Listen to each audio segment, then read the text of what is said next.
Bon dia. Us explico breument quin és el contingut del número 3 de la revista Ripacurtia.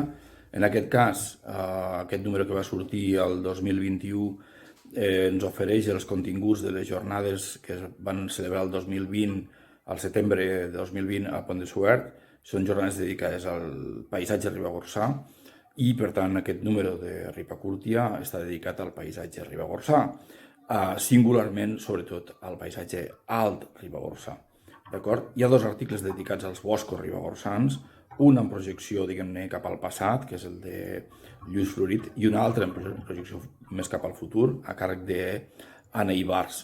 Després hi ha un article dedicat una mica a parlar sobre les ideologies que hi ha al darrere de la idea de paisatge i com aquestes incideixen en la política territorial, parlant, o a propòsit, sobretot, del cas Alto Ribagorçà, del Parc d'Aigües Tortes i, diguem-ne, temàtiques afins.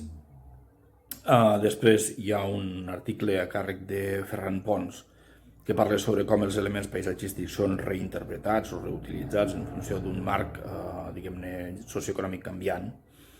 Hi ha un article que parla sobretot de geolingüística, una mica quina és la relació entre lingüística i paisatge, i un altre que parla també d'un punt de vista sobretot lingüístic sobre el paisatge amb una visió pastoral tradicional, d'acord? I finalment hi ha un article dins del monogràfic dedicat a dues rutes interpretatives en dues àrees de l'Alta Ribagorça, a la capçalera del Ribagorçana i després una altra a l'entorn de Sant Gervàs.